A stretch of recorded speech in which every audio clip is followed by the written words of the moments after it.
we're going right to 1. All right, number 1. So I mean, this is a top 10, right? It's top 10. I mean, maybe the top 3s will go bottom to top, but this is a top 10. Oh God, really? Nobody's really got time for that. Well, we're just going 1 to 10. We're starting from top. When you We're look doing at it. these, mine's gonna be over there. Nick will be there. He's got the red. I got the left. So, number 1 for me, the Chicago Bears. Chicago Bears. Now, As everybody thought. as obviously, I mean, Yep. obviously. And I have the Seattle Seahawks. I think they had a phenomenal draft. But I let's don't- talk about the Bears. So the way I did this draft, I know we discussed this a little bit before, was I was going more not about the best player being taken, because at that point Jalen Carter could have been taken for the Bears because he was there. I went more what fits the team needs, what will make the team better as a whole. And right there, this list right here, I don't know if you can argue. I think Darnell Wright, I believe, was the best tackle in this draft. He's a hard-working kid, wore a shirt, good man. Wore a shirt. Wore a shirt. He absolutely wore that shirt. And I don't know if you read into the reports at all, Nick, but the 2 defensive tackles we got, Gervin Dexter and Zach Pickens. Yep. They were actually going on their visits almost all the same schools, and they were there together. And they were always talking like, "Hey man, wouldn't it be crazy if we ended up on the same team and stuff?" Yep. And you know I what? think the same thing happened with Tyreek Stevenson and I want to say Tyler Scott. I think they had previous history together as well, based on their visits. And I don't know if that was part of the strategy, but I do know that that's something that the Bears did. They kind of brought friends together. Yep. So my biggest issue at the time, if you guys were watching the stream or the other podcast, my biggest issue was the fact that Jalen Carter was there. We traded back to a 4th, gave the Eagles Carter, and we drafted Wright. At the time, I was like, man, I was sold on Jalen Carter. I felt like Grant Delpit all over again. Where I wanted Grant Delpit, we took Cole Kmet when he was there still. Yep. Looking back, a week off looking back at it, it was the right choice. Fully, wholeheartedly. Do I think we could have gotten more than a 4th? A next year's 4th? And next year's 4th. I do think we could have gotten more, but I'm not upset about it anymore because we have just set this offense up for Fields. If Fields craps out this year now, and I don't believe he will, I think he's going to do great because I think he's top 3 best quarterback in the NFC. Now that you're actually giving him people to work with, we could see. But he needed his confidence boost. He's got wide receivers now. He's got a line. Still looking for a decent, strong center, maybe next draft. But this is Fields' team to actually do good on. And if we would have taken Carter instead of the tackle, would have had the exact same issue as last year where he's just getting blown up behind the line. Yeah. And he's one just person running on for his life. One person on defense isn't going to change the entire game. It's not going to happen. Right. But Yeah, and that's, I don't think that the Bears went into this draft thinking we're going to fix our defense like everybody said that we would, right? Like everyone was Yes. thinking we might even be in the Will Anderson sweepstakes, that kind of thing. And I mean, our defense was terrible last year. We had the 1st overall pick for a reason, but we definitely needed to give our young quarterback some confidence and allow him to grow. Darnell Wright's a fucking mauler, so definitely, definitely did right by him. So yeah, absolutely. And it was Jalen Carter was the home run hit, but the only issue with that is what Ryan Pace did every year. Go for the best player. Go for the person that's going to be flashy for you. Someone that's he was break the sexy headline. pick. He never drafted offensive linemen. He was always the sexy pick. This was the smart pick to go. It may not be the flashiest, the coolest looking pick, but it's going to make your team the best it could be. And I love Tyreek Stevenson in the 2nd round. Finish your corner. He's scrappy. He's scrappy, man. Get your cornerbacks together because we were getting cooked on the D-backs. They were getting cooked. Now you're feeling that. You got your safeties, you got your corners all set. Only thing you're missing now is the defensive line, which Gervin Dexter and Zach Pickens. Who knows? They could hold on the line for us. Maybe stop the run.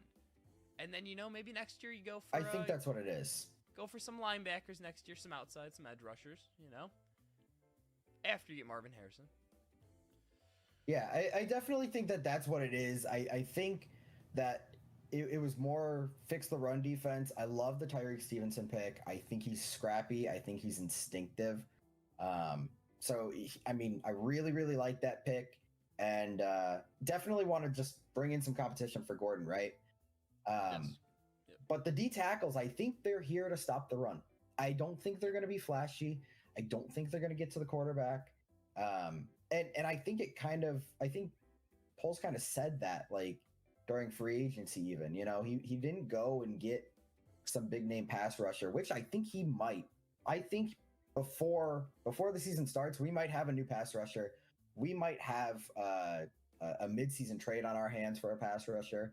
I think I think he's doing some work behind the scenes, but I think the draft was just let's fix the run, let's get some big bodies, and that's definitely what we did, drafting 3 D tackles. Yeah. Moving on to Seattle, I think by far they had the best draft, top to bottom. They just have studs.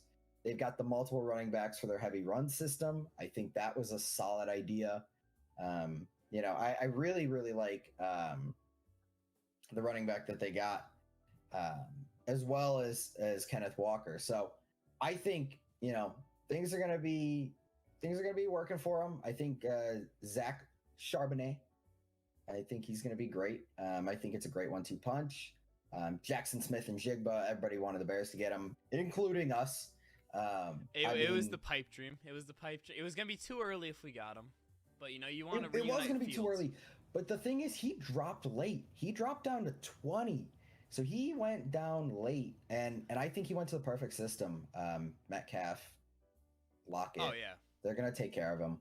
Yeah. And Devin Witherspoon out of Illinois, he's the hometown kid for us, and I think by far he's the best kid. He was the best corner in the draft. I actually think that I liked him better than Christian Gonzalez. I do too. I think he went a bit early, but you know what? If he makes it work on the field, that's all that matters. You know, it doesn't matter where you take someone as long as they make a difference for you. I feel like there were better people available, but yeah. I heard Pete Carroll say that he was comparing Devin Witherspoon to Troy Polamalu. So, I mean, that's big praise. He's got great instincts, and he plays instinctual too. I think there's something to be said about it. You know, Troy Polamalu, it felt like he was always guessing right. And I know we've heard him talk just a couple of times because he never talked a lot. And it was just, he was listening to Jesus the whole time. But I think Devin Witherspoon's got a little bit of that in him. Standing right. Yeah, he sat right in the fucking C gap. So I think they had a great draft all around.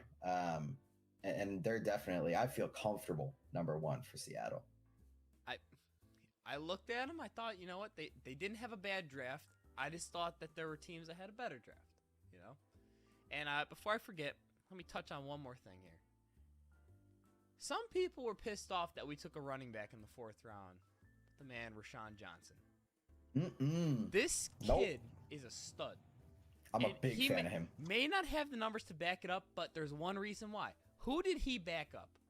Yeah, he backed up the best running back in the draft. Absolutely.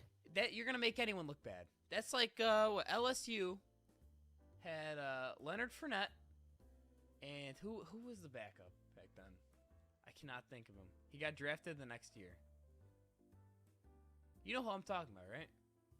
I don't. Oh God, I gotta look this up now. Hold on.